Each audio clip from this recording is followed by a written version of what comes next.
गेल्या आठवड्यात जेव्हा कृषीच्या चर्चेच्या मध्ये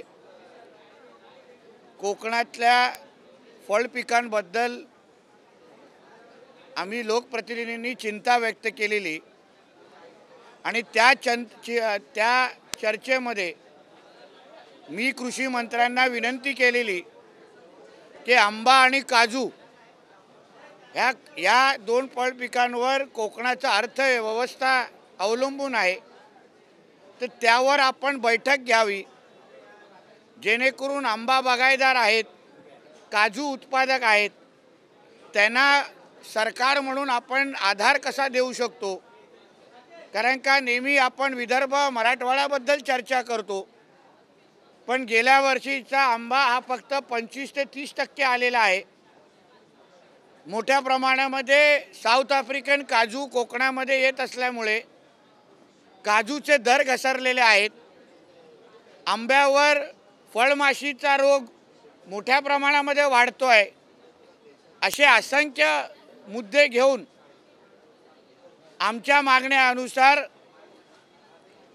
आत्ताच 2:30 वाजता कृषी मंत्री आदरणीय मुंडेजींनी आम्हा सगळ्यात लोकप्रतिनिधींना एकत्र घेऊन, अधिकाऱ्यांना एकत्र घेऊन, दापोली कृषी विद्यापीठाचे प्रतिनिधी एकत्र घेऊन आत्ताच ती बैठक संपन्न झाली आणि त्या बैठकीमध्ये आंबा असेल, काजू असेल, त्याच्या निगडीत असलेल्या महत्त्वाच्या प्रश्नांच्या संदर्भात आमची चर्चा झाली।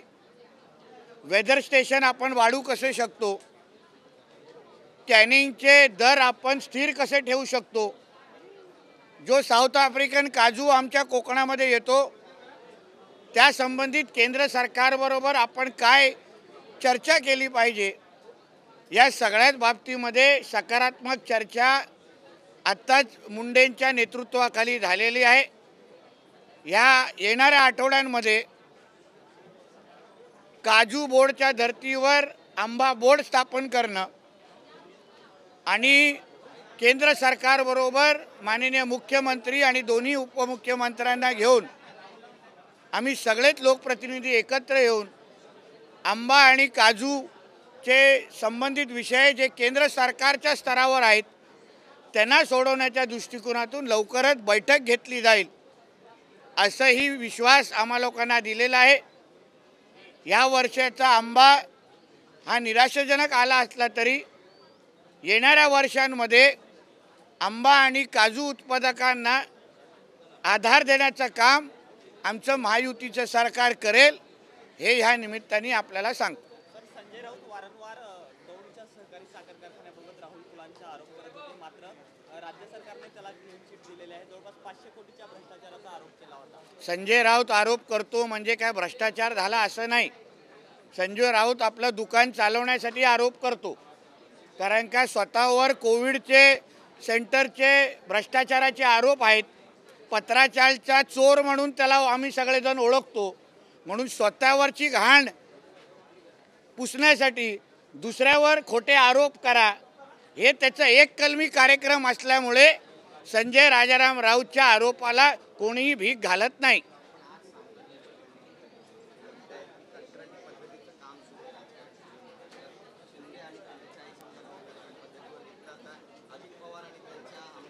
तर संजय राजाराम राऊत कंत्राटवर नाही आहे का, पण नेमकं त्याचा कंत्राटदार कोण हे पहिलं त्यांनी जाहीर करावं।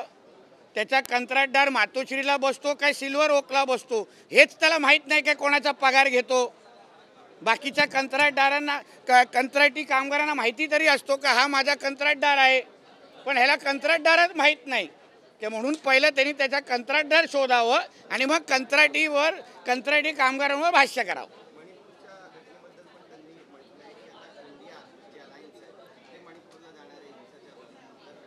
मग त्या जे काही विरोधी पक्षाचे जे काही शिष्टमंडळ आम्ही ऐकतोय मणिपूरला जात आहे, त्यांनी जावं, पण त्याच तिकिटावर त्यांनी राजस्थानला पण जावं, कर्नाटकमध्ये पण जावं, कारण उडुपीमध्ये पण एक घटना घडलेली आहे।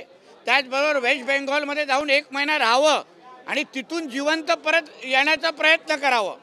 म्हणून मणिपूर ज्या तिकिटावर जात आहेत त्याच्यावर हे 3 तिकीट आम्ही पण त्यांना विकत घेऊन देतो, तिथे जाऊन या आणि मग भाष्य करा. सर हिंदी में जानना चाहेंगे सर जिस प्रकार पूना में जो है वो कुछ टेररिस्ट पकड़े गए जिसमें मुस्लिम संगठन के लोग ज़्यादा है ऐसा भी फिलहाल कहा जा रहा है उनको टारगेट किया जा रहा है ऐसा भी आरोप होता है. जब भी देश के खिलाफ कोई भी ताकत आइडेंटिफाई होती है, फिर वो आईएसआई हो, पॉपुलर फ्रंट ऑफ इंडिया हो, सिमी के एक्टिविस्ट हो, ये सभी के सभी एक ही धर्म के लोग क्यों होते हैं, ये सवाल पूछना चाहिए. हम क्या रिक्रूटमेंट करने जाते नहीं, हम किसी को बोलते नहीं कि तुम इस तरीके के टेररिस्ट ऑर्गेनाइजेशन आप फॉर्म करो. मगर सारे के सारे अगर एक ही धर्म के लोग होंगे, सारे के सारे अगर जिहादी सोच के ही अगर लोग होंगे, तो फिर इसमें एक धर्म को टारगेट करने का सवाल ही पैदा नहीं होता ना.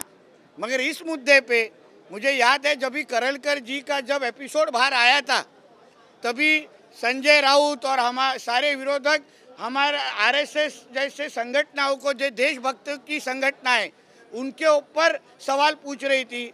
फिर वही संजय राजाराम राउत हो या उनके जो विरोधी लोग हो, अभी या क्यों सवाल नहीं पूछ रहे हैं, अभी सामना में अग्रलेख क्यों नहीं लिख रहे हैं जो करलकर जी के सामने लिखते थे. मतलब उनका खून अभी तक भगवा है कि वो हरा हो चुका है, वो सवाल मुझे पूछना है. लेकिन जैसे कि हमने देखा है कि एक ही समुदाय को टारगेट किया जा रहा है ऐसा आरोप जो है वो इस पूरे मामले को अगर वही समुदाय के लोग वो एक्टिविटी में बार बार पकड़े जाते होंगे, तो फिर वो समुदाय के ही लोगों को ही सवाल पूछेंगे ना. अगर वो समुदाय के लोगों को ऐसी अपेक्षा है कि हम हमारे समुदाय को इस तरीके के प्रश्न ना पूछे, तो उन्होंने ये जो कोई युवा है जो इस तरीके के आतंकी संगठनाएं में उनके बार बार उनके नाम आ रहे हैं, इस तरीके के जिहादी एक्टिविटीज़ में उनके नाम आ रहे हैं, उनको रोक लगाए, उनको कंट्रोल करे.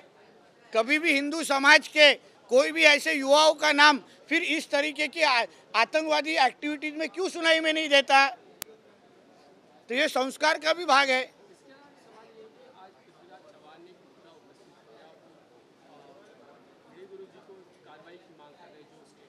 देखिए ऐसा है, मैंने वो स्टेटमेंट सुना नहीं है उसके बारे में, इसलिए उसके बारे में मैं कुछ बोल नहीं सकता.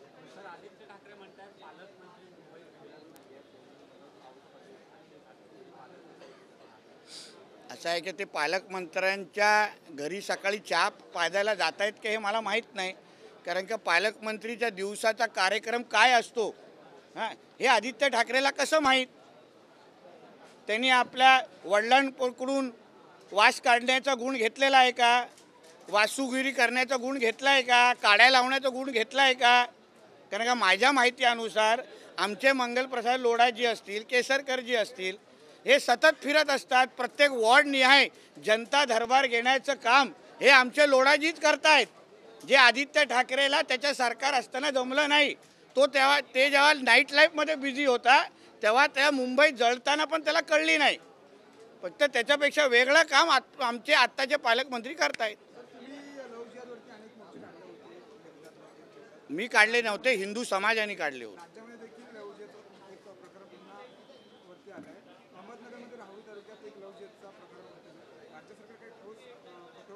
आता काल पण मी माझ्या 293च्या चर्चेमध्ये लव जिहाद संदर्भात धर्मांतर विरोधी कायदा आला पाहिजे, तरच ह्या सगळे पद्धतीचे प्रकरण आपल्याला कानावर येताना थांबतील.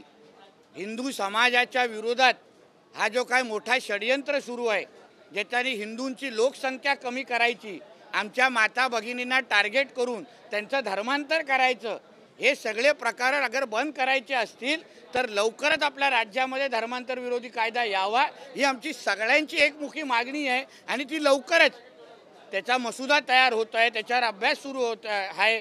मला विश्वास आहे लवकरच आपल्या राज्यामध्ये धर्मांतर विरोधी कायदा येईल.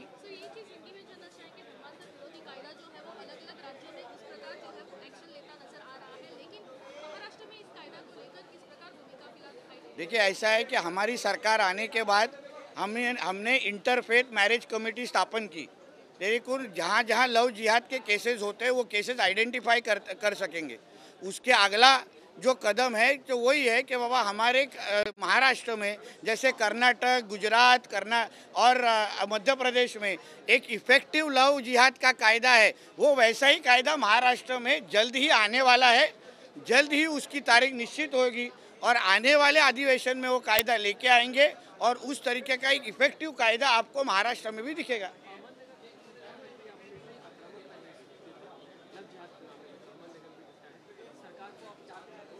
देखिए, ऐसा है कि अहमदनगर राउरी में जो हुई वो जो घटना है उस बारे में मैंने खुद भी वो पुलिस स्टेशन से बात की थी।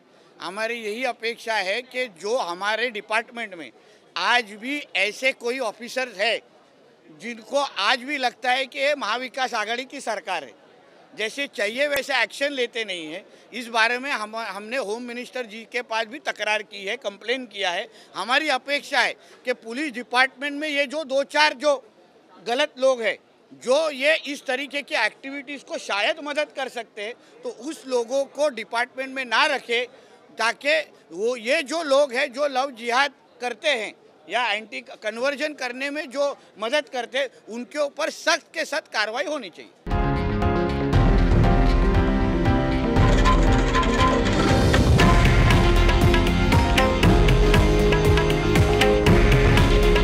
हे आहे देशातील नंबर 1 न्यूज नेटवर्क आणि आपण पाहत आहात TV9 मराठी। काळजी तुमची, हित महाराष्ट्राचं।